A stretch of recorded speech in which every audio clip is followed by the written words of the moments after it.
اپراسیون رزگارکردنا طبقای هین بردوامه. رونجوان باجاروک سوریه دبیجن او به زوری جمال نوانتین دور خستن.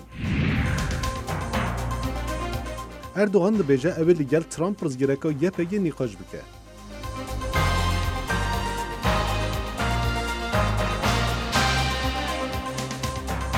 دم باش هون خیراتین برنامه که نو یا کرد کنکشن.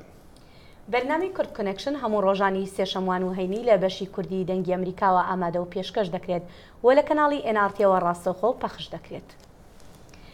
وەکو بەشێک لە ئاپۆراسیۆنی ڕزگارکردنی ڕەقا هێزەکانی سووریای دیموکرات لە سەدا 90 شاری تەبقەیان ڕزگار کردووە. زانیاری زیاتر لە راپۆرتی پامنێری دەنگی ئەمریکادا ببیستن.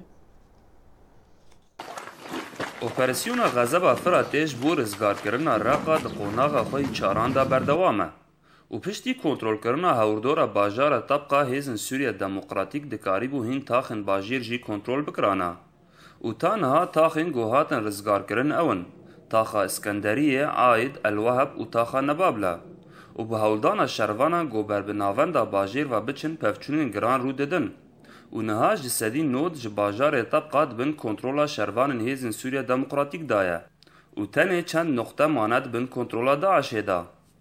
دخلنا من المي ام جالي اوي و درباس بون ام نهال تا خاسکندرین و تنی بازار لپیش ممایه ما او دور پیچ کرنه و دسیرو جدن هر تش بداویته همی تاخ û noxteyên dibin kontrola çekdarên Daişê da hatine çemberkirin ji aliyê şervanên Hesedê ve û hemî rêkin çek û cebelxane li ser çekdaran hatine qutkirin.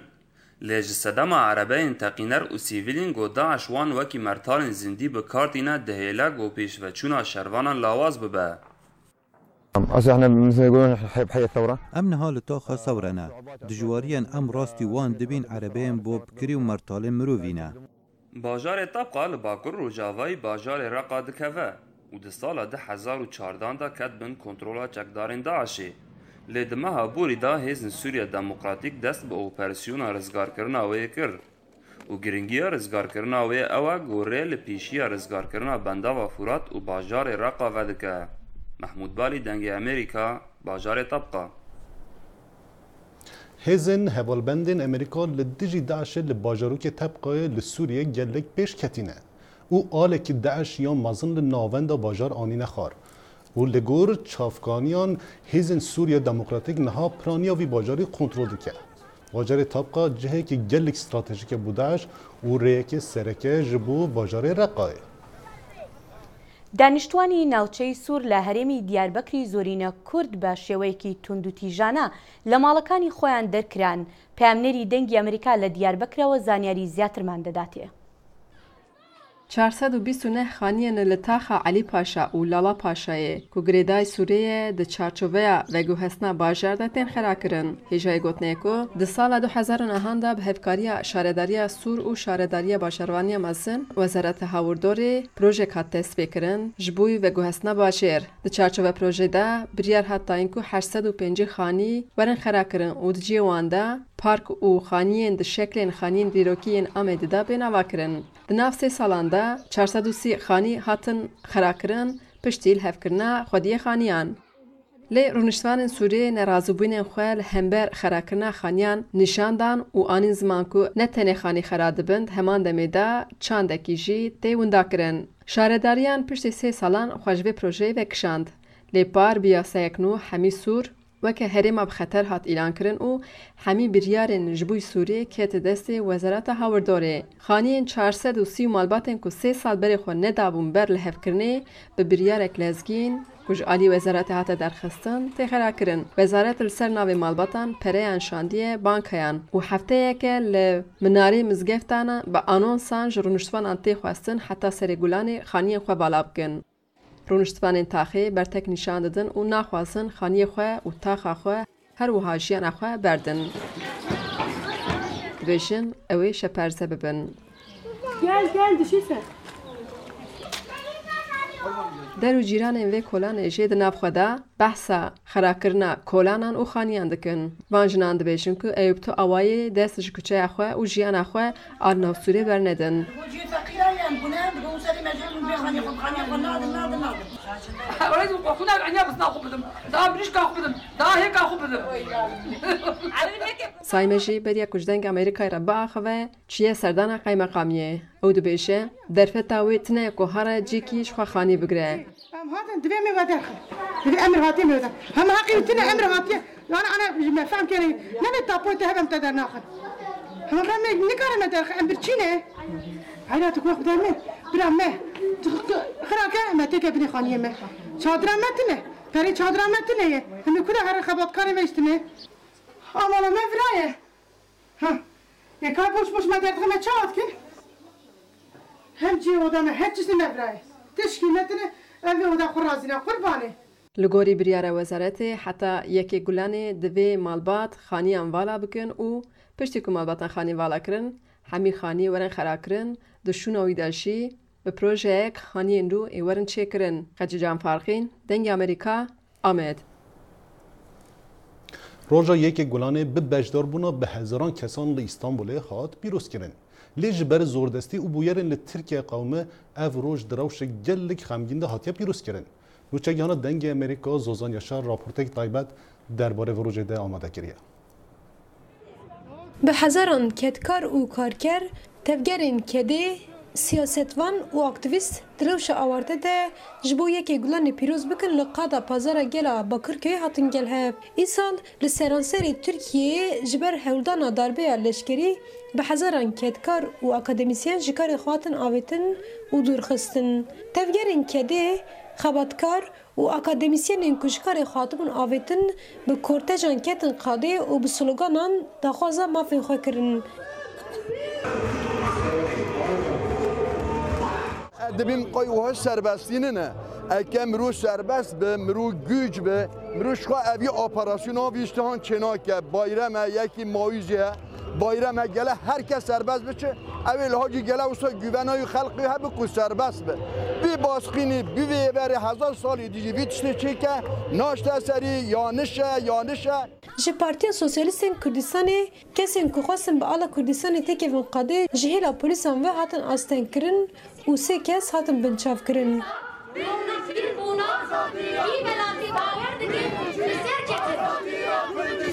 سروکی گشتی کسکی اعلامی özgen جدنگ امریکای را دربار یکی گلن تا آخفی و دیار کرد که نو سالکی ده مافی گلک کتکارن هاتنه بنپیکرن و bu haber devam dike. İsa'nın dişi o hali, o emrejin dişi darbeye meat irmeyi, iktidara AKP, lembere ketkara, karkera, hezin demokratik partiyen muhalif, gelek zılmızlıkta peş kıstın. Tevgerin kedi her sal hev didin ku yeke gulane laqada Taksim'e piroz bikin le jiber ku destur nayê dayîn di navbera ketkar û polisan de pevçûn derket û gelek kes hatin binçav kirin. Her wiha tevgerin kedî jî li qadê axivîn û diyar kirin ku ev ji bo wan dest bike ew ê têkoşîna xwe berdewam bikin. Li yekê gulanê de li qada mîtîngê daxuyanekî hevpar bi navê Na em bi serketin hata xwendin. Xunav altın bi Kurdî daxuyanî xwend û diyar kir ku li hember ew qas zilmê ew bi serketine. Em bi serketin kesên ku rojên gul û azadiyê bawer dikirin bi serketin. Em ku jiyana wan bi derew û dek û dolaban rem nakirin. Em bi serketin. Zozan Yaşar, Dengê Amerîka, İstanbul. تماشاوان هیجان ل استانبول ده چالکین یکی گلانه ده گلک بویر قومینه و نوچگیهان دنگ امریکا زوزان یاشار یه برای سکایپ ما پرتر آگاهدار بکه. زوزان تو خیراتی برنامه ما. سپاس سرم. زوزان گوری آگاهیان زیادتر 105-106 چالکوان هاتینه بنچاف کردن دهی. گل آگاهیان چه دستانه هنه درباره و بنچاف کردن آده؟ بله آرام وکی کن دزان دو تکتنا ji bo hewldana têketina Taksimê de gelek wêr derketibûn li gorî rapora krîza masaya krîza yekî Gulanê 183 kes tu hatin binçavkirin û ji wan heta niha derdora 28 sê kes hatine berdan niha yê din jî dibin çavan de ne em dikarin bibêjin ku Taksim ji bo yekî Gulanê sembolekî ye ku di sala 1977 de li derê 34 kes jiyana xwe ji dest dabûn. Piştî wî jî di heman cihê de jî li ser 100 kesî jiyana xwe ji dest dabû û bibû sembol ji ew rojvê de dewlet nahêle ku wê were pîrozkirin ji ber wê yekê ji tevgerên kedê alternatîfê din jî dibînin ku da bûyerên pêvçûn pir zêde çê nebin û bi fermî li qada Bakırköyê hat pîrozkirin lê tevgerên kedê yên ku xwestin bikevin Taksimê li wê pîroz bikin ji her aliyê ji her semtên Stenbolê rastê êrişa polîs hatin û gelek kes rastê êrişa fîzîkî hatin ku dibin çavedan birîndarên jî di heman demê de niha agahiyên di derbarê ku yên ku dibin çavan de ne bi wî hawê ye û em dikarin bibêjin ku li Stenbolê îsal di rewşa awarte de hat pîrozkirin. Belê Zozan Yaşar em agahdar kîn ji Stenbolê Zozan gelek spas ji bejdarbûna te.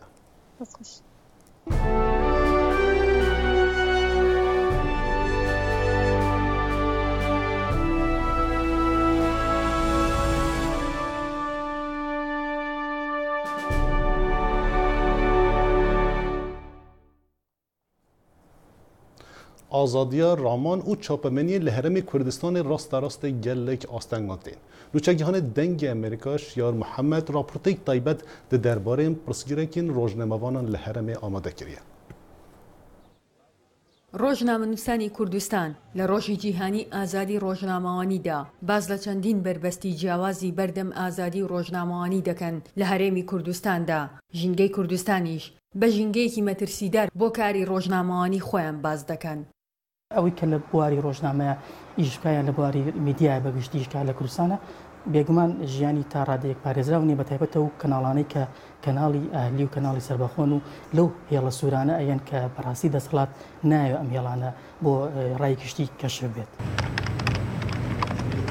لە دوای دروستبوونی قەیرانی دارایی چەند میدیایەکی سەربەخۆ لە هەرێمی کوردستاندا ڕۆبەڕووی کێشە و گرفت بوونەوە بەو هۆیە ڕۆژنامەی هاوڵاتی کە یەکەم ڕۆژنامەی ئەهلی و ئازاد بوو لە هەرێمی کوردستاندا داخرا. لە ئێستادا ڕۆژنامەی ئاوێنە وەک میدیایەکی سەربەخۆ و ئازاد ماوەتەوە و درێژەی بەکارەکانی داوە بەڵام بوونی گرفت و بربەست بەوتەی سەرنووسەری ئاوێنە بۆ ئەوان زیاتر وەک میدیایەکی سەربەخۆ و ئازاد لە چاو میدیاکانی تردا. لەڕووی داراییەوانێ ئێمە توانای منافەسەکردن و پێشبڕچێمان نییە لەگەڵ ئەو میدیانەیە کە لەلایەن حیزبەکانەوانەیە پاڵپشتیەکرێن کە پارەیەکی زۆریان بۆ ڕژێتەرانە وای کردووە کە بە بەردەوامی ئەو میدیاکارانەی کە لەم جۆرە شوێنانەیە ئیشەکەن بیان کڕن و بیان بن لەوێ ئیشیان پێ بکەن. جگەلەوە یەک مەسەلەیەکەمان مەسەلەی پێدانی زانیاریە. ئەگەر بەراورد بە بەو میدیا سێبەرانەی کە حیزبەکان پاڵپشتیانەکەن بەراورد بەو میدیا حیزبیانەی کە هەن سەرچاوەکانی زانیاری بۆ میدیا ئازاد زۆر زەحمەت بووە. بۆ ڕۆژنامەنووسانی ژنیش بربەست و ئازادیەکان ڕەنگە زیاتر و جیاوازتر بن. بەگشتی کارکردن لە بواری میدیایە بۆ ئافرەت تا ڕادێک قورسرە لە ئەوەی کە من کارم تیا کردووە چونکە بۆ هەندێک شوێن هەندێک کات ڕەنگە هاوڕێ کوڕەکەم بتوانێت بڕواگەر لە شەوا بێیان لە کاتێکی درەنگابیان هەر کاتێ بەڵام ئەمە بۆ من چاوێکی زیاتر لەسەرما. بەپێی دوایین راپۆرتی ڕێکخراوی پەیامنێرانی بێسنوور بێت هیچ کاتێک هێندەی ئەمڕۆ پێشێلکاری بەرامبەر بە ئازادی ڕۆژنامەگەری و ڕۆژنامەنووسان نەکراوە لە جیهاندا. هەرێمی کوردستانیش بەدەر نەبووە لەم پێشێلکاریانە بە جۆرێک جگە لە لێدان و هەڕەشەکردن لە ماوەی ساڵی ڕابردوودا چەند حاڵەتێکی کوشتن و مردنی گوماناوی ڕۆژنامەنووسان تۆمار کراوە. پاشەک شەخەیە لە مۆزۆعی ئازادی ڕۆژنامەنووسی بەوەی تونگ و تیژی بەرامبەر بە ڕۆژنامەنووسان زۆرە و سزای ڕۆژنامەنووسە درێ بەبێ ئەوەی هیچ تاوانێکی کردبێ و تاوان بەرامبەر بە ڕۆژنامەنووسە درێ بەبێ ئەوەی کەس سزا بدرێ لەسەری بمانایە ژینگەی کاری ڕۆژنامەنووسی ژینگەیەکە کە خەڵک دەربازیە بێ لەو تاوانانی کە بەرامبەر بە ڕۆژنامەنووسان نەکرێ یاسا سەروەر نییە لە مۆزۆعی لە کەیسی ڕۆژنامەنووسان پێچ. ژیار محەممەد دەنگی ئەمریکا سلێمانی. پێکدادانی توند لە نێوان چەکدارانی داعش و لەشکری عێراقی لە ڕۆژاوای مووسڵ بەردەوامە بەپێی ئەو گردە ڤیدیۆیانی کە لە تۆڕە کۆمەڵایەتیەکاندا لەلایەن داعشەوە بڵاوکراونەتەوە. هەرچەندە سەرکردەیەکی لەشکری عێراقی دەڵێت لەو بڕوایەدایە لە مانگی 5دا بە تەواوەتی ڕۆژئاوای مووسڵ ڕزگار بکرێت. ڕۆژنامەی ئەلسەباحی دەوڵەتی لە زاری ژەنراڵ عوسمان ئەلغانمیەوە ڕایگەیاند کە ئەو پەڕەکەی 3 هەفتەی تر شەڕەکە کۆتایی پێدێت. Operasyona rizgarkirina Mosulê hîn berdame.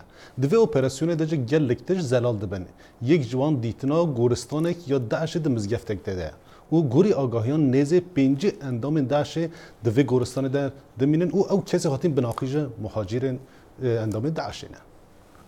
Li aliyê rastê bajarê Mosulê û li taxê Babilbîd ku heta niha şer û pêkdadan berdewamin di navbera hêzên Iraqî û çekdarên Daeş da diyardeka taze hatiye dî ku dengê Amerîka aşkerat ketin ku li mizgefta Wela zêdetir ji 5 kuştiyên çekdarên Daeş lê hatîne binaxkirin bê şêwazê qebiristaneka biçîk. عديت ما يقارب ال50 جمارا وان دگه 40 تا 5 گوری حتی عرض توالت جی هاتیه کولاندن و گور لی هاتنه درست کرن و اف گور تازنه جبر کو بهناوان دیاره من پرسیار جه خلک آزادبوی دوره کر وان گوت اف گورستان داعشانه و چکدارین بیانی جی لی هاتنه و شارتن. Hêzên Iraqî wesa diyarken ku ji bernebûna derfeteka êmin çekdarên Daeş neçar bûyne kuştiyên xwe li serdava mizgefta navhatî veşêrin. واحنا هسه بالوقت الحاضر هذا جامع اسمه جامع الولاء. ام نكل مزقفتا ولا ان مزقفتا ولا ما اف قبره لديتنا ين داعشانه اف غورستانه يا داعش شامبويه قدام الشريده ما قالك جي كشتم برانيا وان چكدارن بيانينا جوالاتن بياني هاتنا جوالاتن روج آوا يان ولاتن عربي اف جارنا كارينا بجهنا غورستانه لو مال فيره هاتنا وشارتن وكو هند بينن اف غورنوانه و غورستانه كام مزنه Dê hêta zanîn zêdetir ji mehekê beşekê taxê Babilbîd hatiye azadkirin û li evî taxî şerên here giran rûy dayne ji ber ku nêzîkî mizgefta Nûriye ewa xîlafeta dewleta İslamî lê hatiye ragihandin. Lewma leşkerê Iraqê diyarken ku kuştiyên Daeş gelek bûyne û derfetên êmin nebûn li goristana bihêne veşartin lewma neçar bûyne li serdava mizgefta Wela bin ağ bikin. Kawa Emer dengê Amerîka Mosul. بەڵێ هەڵبژاردنەکانی سەرۆکایەتی و ئەنجومەنەکانی شار و لادیە لە ئێران لە نۆزەی ئەم مانگە ئەنجام دەدرێت وەکو زۆربەی هەڵبژاردنەکانی تری کۆماری ئیسلامی ململانی سەرەکی لە نێوان هەردوو بەرەی کۆنەپارێز و ڕیفۆرمخوازەکاندایە. سکرتێری گشتی کۆمەڵەی زەحمەتکێشانی کوردستان ڕاستەوخۆ لەگەڵ بەرنامەی کورد کۆنێکشنە. کاک عومەر سپاس بۆ ئامادەبوونت. سپاسەکەم. سەرەتا دەمەوێت لەم پرسیارەوە دەست پێ بکەم ئەگەر سەرۆکی داهاتووی ئێران لە کۆنەپارێزەکان بێت و یاخود لە ڕیفۆرمخوازەکان بێت هیچ جیاوازێکی دەبێت بۆ گەلانی ئێران و بە تایبەتی بۆ کورد؟ من لەم وایە هەتا ئێستاش ئەوە نیشان درراوە هیچ جیاوازیەک نابێت لەم بابەتەوە بۆ کورد ئەوە مێژووە ئەوان هیچ گەلی کوردیان وەک گەل وەک نەتەوە قبول نییە بۆ باقی گەلانی دیکەی ئێرانیش هەروایە لەو بابەتەوە کۆک و یەکدەنگ بوون هەمیشە. بەڵێ باشە کاک عومەر 6 لایەنی کوردی لە ناویاندا حزبەکەی جەنابیشت با بڵێن بڕیاری بایکۆتکردنی ئەم هەڵبژاردنیان داوە یاخود داوایان لە با بڵێن شوێن کەوتوانیان کردووە کە دەنگ نەدەن لەم هەڵبژاردنەدا. ئایا ئێوە تەنها مەبەستان لە هەڵبژاردننی سەرۆکایەتیە یاخود هەڵبژاردننی شارولادیەکانیش؟ نەخێر ئێمە مەبەستمان هەرچیانە چونکە کۆماری ئیسلامی ئێران هەمیشە ئەو فێڵەی کردووە کە خستونیەتە یەک جێ یەک شوێنی سندوقەکان هەیە بۆی خەڵکێکی زۆرتر ڕابچێشێ و بۆەوەی لە کێشە و ململانەی ناوچەیی و محەلی کەڵک وەربگرێ و خەڵک بچێشێتە سەر سندوقەکانی دەنگدان.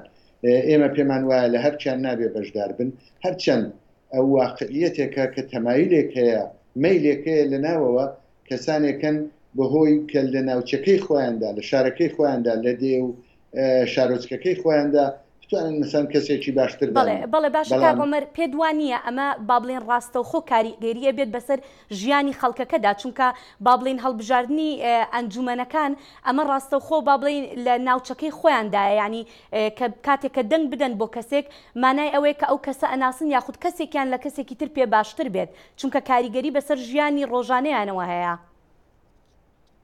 من لەم وایە کاریگەری لەسەر ژیانی ڕۆژانە نییە ئەوەندە نییە چونکە یەک یاسا هەیە شەهرداری هەیە فەرمانداری هەیە و دەستگاکانی قەزایی و حکومی هەن بێهداری و بێهداشت و ئەوانە هەن ئەوانن کە کار دەکەن بەرق و ئاو و ژیانی خەڵک و گرانی هەمووی لە یاسایەکی دیکەوە دێ من پێم وانە ئەمە کاریگەری یعنی ئەوە گەورەکردنەوەیە کاریگەری لەسەر ژیانی خەڵکەیە جیالەوە ممکنە خەڵکێک پێخۆش بێ یەکێککە بێ لە جیاتی فلان کەسەی دیکە بۆ شتێکی چکۆلە بەڵام ئەوە وەک ئەوە وایە تۆ قەیسەریەک ئاور تێبەردەی بۆ دەسماڵ بۆ دەستکەوتێکی زۆر زۆر کۆلە چونکە گەلی کورد لەم بابەتەوە ئەوە حیزبە سیاسیەکانی یەکی گرتووە لە لایەکی دیکەوە ئێمە لە دەورەیەکدان ڕوو بە جیهان ڕوو بە هەموو خەڵکی ناوچەکە لەو ئاڵۆزی و بشێویەدا بەوەزێک کە تا ئێستا کۆماری ئیسلامی ئێران بۆ گەلی کورد لە ڕۆژهەڵاتی کوردستان پێچی هێناوە ئێمە دروستەوەیە کە جوابی نابدەین وەیەکگرتووی خۆمان بپارێزین نەک ئەوە بیر دەستکەوتی چکۆلە بکەینەوە ئەو دەستکەوتەی زۆر گەورەترە. بەڵێ کاک عومەر یەکێک با بڵێن ئەچینە سەر بابەتێکی تر یەکێک لەو کەسانی کە با بڵێن خۆی هەڵبژاردووە یاخود لە پێشەبڕکێکەدایە دژ بە حەسەنی ڕۆحانی جێگیری یەکەمی حەسەنی ڕۆحانیە تۆ ئەمەیان چۆن ئەبینی ئەمە بۆ چییە؟ ئینسان لەم بابەتەوە با پێشگۆیی نەکات چونکە فری و فێڵ لە کۆماری ئیسلامی ئێراندا زۆرە و بەتایبەت ڕەجی خاوی وڵاتانی ڕۆژاوا و ئەمریکا و ئوروپایان دیوەتەوە ڕۆژێک ڕوحانی دێنن ڕۆژێک خاتەمی ڕۆژێک ڕەفسەنجانی جۆرەشی دیکە قسە دەکا بەڵام سەرجەم من ئاوای دەبینم کە لەو دەورەیەدا بەهۆی ئەو گوشارانەی کە لەسەر ئێرانە بەهۆی وەزعیەتێک کە هەیە سعی دەکەن دەسەڵاتی یەکدەستکەن هەرچەند سەرۆک کۆماری دەسەڵاتێکی ئەو تۆی نییە لە ویلایەتی فەقیدا. بەڵێ عومەری ئەلخانیزادە سکرتێری گشتی زەحمەتکێشانی کوردستان زۆر زۆر سپاس دەکەم. زەحمەتکێشانی کوردستان بەڵێ ببوورە کۆمەڵی زەحمەتکێشانی کوردستان سپاس بۆ ئامادەبوونت.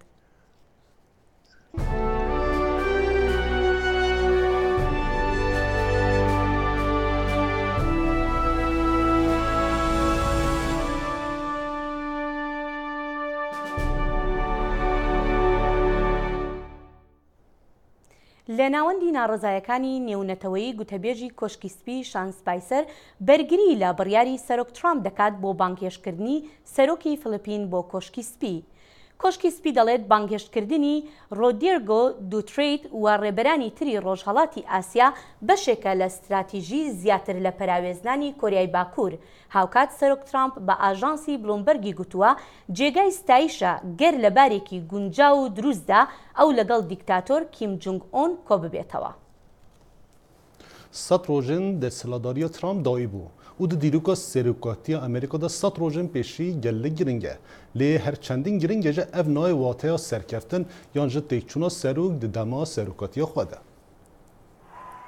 لەو تارەکەیدا بۆ لایەنگرانی داناڵد ترامپ هەڵمەتەکانی هەڵبژاردننی ساڵی 2016 خستەوە بیرمان. ڕێگە نادانی وڵاتانی تر ئێمە بەکار بهێنن لە ئێستا بەدواوە ئەمریکا بە پلەی یەکەم دێت. سەرۆک ترامپ لەو بڕوایەدایە دیاریکردنی سەد ڕۆژ بۆ هەڵسەنگاندنی کار و ئەرکەکانی پێوانەیەکی نادروستە بەڵام دەشڵێت لە یەکەم سەد ڕۆژیدا ئەوەی بەڕێوەبەرایەتیەکەی کردوێتی بە هیچ کەسێکی تر نەکراوە. پێویستمان بە دیوارە بۆ ڕاگررتنی بەنگ و مخەدەرات و بازرگانیکردن بە مرۆڤەوە تەنها لە سەد ڕۆژدا هەنگاوی مێژوویمان ناوە بۆ پاراستنی سنوورەکانمان کۆنتترۆلی کۆچبەریمان کردووە بە شێوەیەک هەرگیز پێشتر نەتانبینیوە پشکنینی وردیان بۆ دەکەین لەسەر بنچینەی پێداویستی وەردەگیرێن. ئەم جۆرە لێدوانانەش نەبوونە مای هێورکردنەوەی ڕەخنە و ناڕزاییەکان بەرامبەر سەرۆک ترامپ و جەختکردنەوە لەوەی سەرۆک لەو سەد ڕۆژەی یەکەمیدا هیچ پەیمانێکی سەروەختی هەڵمەتەکانی هەڵبژاردننی بەجێ نەگەیاندووە. بەهزری من باشترین شت لەسەر یەکەم سەد ڕۆژی سەرۆکایەتی دۆناڵد ترامپ بتوانم بڵێن ئەوەیە دەرکی بەوە کرد کە ئەو بانگەشانەی لە میانەی هەڵمەتی سەرۆکایەتیدا دەیکردن لە ڕاستیدا لە زۆر باردا کاری کردنین هەر بوویە دەبێت سەرۆکچاو بە شێوازی سەر و سەوداکردنیدا بەخشێنێتەوە لەگەڵ وڵاتانی وەک رووسیا و چین. دیموکراتەکانیش هاوڕان و دەڵێن سەرۆک پەیمانە سەرەکیەکانی خۆشی شکاندووە کە بەگەلی ئەمریکای دابوون.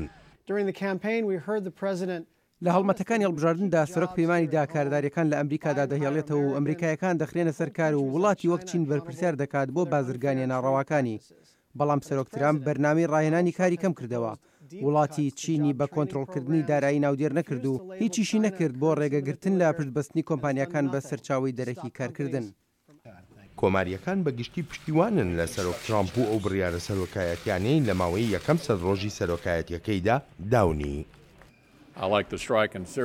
هێرشەکەی سەر سووریان پێباش بوو، بۆردومانەکەی ئەفغانستانیشم پێباش بوو، سیاسەتێکی دەرەوەی تۆکمەم پێباشە، بەڵام هەروەک هەمیشە وتومە حەزم لە تویتەکانی سەرۆک نییە. لە ئەنگرانی ترامپ ئەم دەرفەتەیان بۆ ڕخنەگرتن لە بەڕێوەبەرایەتی پێشووی ئەمریکا و سەرۆک باراک ئۆباما بەکارهێنا. پێم وایە ئەوەی لە 8 ساڵی ڕابردووە بینیمان زیان لێدان و وێرانکردنی وڵاتەکەمان بوو. سەرۆک ترامپ ڕێی خۆی سەرکەوتوانە بڕیوە وەک هاوڵاتیەک و بەهۆی شکۆکانی و ئەو شتانش کە دەتوانێت بیانکات بووە سەرۆکی ئەمریکا. سەرۆک ترامپ لەو بڕوایەدا بەشداری شەڕی زەمینی لە ڕۆژهەڵاتی ناوەڕاستدا لە بەرژەوەندی ئەمریکادا نییە، بەڵام واشنگتن کار لەسەر سنووردارکردنی جموجۆڵەکانی بەشار ئەسەد لە سووریا دەکات و لە ناوبردننی داعشیش ئەرکێشی سەرەکیەتی.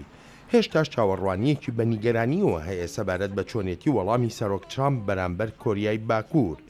پاش 100 ڕۆژ لە سەرۆکایەتیەکەی هەستێکی گشتی لە ئارادایە کە سیناریۆ هەر خراپەکانی هەر هیچ نەبێ هەتا ئێستا دەرنەکەوتون. ڕۆژی یەکشەمە سەرۆکی تورکیا ڕاگەاند لە میانی سەردانەکەیدا بۆ ئەمریکا ئەو وێنانە نیشانی سەرۆک ترامپ دەدات کە چۆن ئاڵای یەپەگا بەسەر کاروانی ئۆتۆمبیلەکانی لەشکری ئەمریکاوەیە لە باکووری سووریا. ئەمریکا زێرەپۆشەکانی ڕەوانەی سنووری نێوان سووریا و تورکیا کرد بە مەبەستی خاوکردنەوەی پێکدادانەکانی نێوان تورکیا و چەکدارە کوردەکان لە سووریا. کاروانەکانی کە ئاڵای ئەمریکایان بەسەرەوە بوو ڕۆژی هەنی و شەمە بەرەو سنووری سووریا لەگەڵ تورکیا ڕۆشتن، بەڵام سۆسیال میدیاش هەندێک دیمەنیان بڵاو کردەوە تێیدا دەرکەوتووە کە دروشمی کوردی بەسەر ئۆتۆمبیلەکانی ئەمریکاوە بوونە. ئێمە ئەو وێنانە لە کۆبوونەوەکەی 16 ئەم مانگە پیشانی سەرۆک ترامپ دەدەین.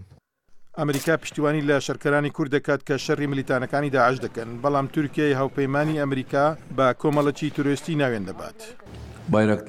ئێمە وەک هاوبەشێکین لە دژایەتیکردنی تیرۆریزمی نێونەتەوەیی، ئەوە ئێمە ئەو وێنانیان پیشان دەدەین و پرسیار سەبارەت بەو حاڵەتە دەکەین. ئەگەر شەڕەکە دژی تیرۆریزم بە شێوەیەکی هاوبەش ئەنجام نەدرێت، ئەوەی ئەمڕۆ لە ئێمە ڕوودەدات ئەوە سبەینە لە یەکێکی تر ڕوودەدات. پیشاندانی هێزەکەی ئەمریکا لەسەر سنووری دیوی سووریا ئەو کاتە هەد پاش ئەوەی هێزەکانی تورکیا پەلاماری ئاسمانیان دژی هێزە کوردیەکان لە سووریا ئەنجامدا. کوردەکانی سووریا ناڕەزاییان سازدا و دەڵێن هێرشەکان کەسانی سیڤیلیە لە ناوچەکە کوشتووە. سەر لە بەیانی دانیشتوان بەرەو تەلحەمیس ڕۆیشتن بۆ ناڕزایی دەربڕین بەرامبەر هێرشەکەی ئەردۆغان بۆ سەر قەرەچۆخ وە کوشتنی کەسانی بێتاوان لە ناوچەکەدا. هەروەها هێرشەکەی بۆ سەر ڕۆژئاوا مەحکوم دەکەن کە ئامانجی خۆڵقاندنی نەئارامی بوو لە هەرێمەکەدا. ڕۆژی یەکشەمە سەرۆکی تورکیا هەڕەشەی کردداری نوێی لەشکری کردووە دژی کوردەکان لە عێراق و سووریا. ئێمە ئەنجامدانی ڕۆژ و کاتی هێرشەکە دیاری ناکەین، بەڵام ئەوان دەزانن کە لەشکری تورکیا دەتوانێت بچێتە هەر شوێنێکەوە بیەوێت و لە هەر کاتێکدا بێت. ئەوان دەبێت لە ترسدا بژین لە جیاتی ئەوەی ئێمە لە دڵەڕاوچێدا بین. حکوومەتەکەی تورکیا بەشدارە لە شەرکردنی ملیتانەکانی داعش لە سووریا و لە ناو عێراقدا، بەڵام ئەنکەرە مەترسی ئەوە دەکات کەەوە شەرکەرانی کورد لەو وڵاتانە ڕەنگە بچنە ناو سەرهەڵداوانی کوردەوە لە تورکیا بۆ دابڕاندنی ناوچەیەک بۆ دەوڵەتێکی کوردی سربەخۆ. سەرۆک ترامپ گوتوویەتی ئامانجی سەرەکی ئەمریکا لە سووریا ئەوەیە شکست بە داعش بهێنێت.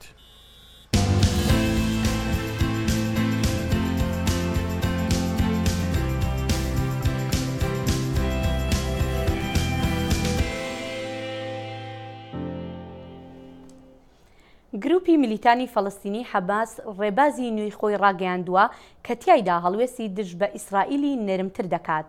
بەڵام حەماس هێشتا دان بە دەوڵەتی ئیسرائیلدا نانێت و بەردەوامە لە داواکانی بۆ گەڕانەوەی پەنابەرە فەڵەستینیەکان کە ئەوانەی پاش دروستبوونی دەوڵەتی جوولەکە ئاوارە بوون. خالد مەشعەلی ڕێبەری حەماس ئەم ڕێبازە نوێیی ڕۆژی دووشەمە لە دۆحای قەتەر ڕاگەیاند. بەڵێ خۆشەویستان لێرەشدا دێنە کۆتایی بەرنامەی کورد کۆنەکشنی ئەمڕۆمان تا ڕۆژی هێنی هەر شاد و بەختەوەربن. بمنە خێر و خۆشیێدا.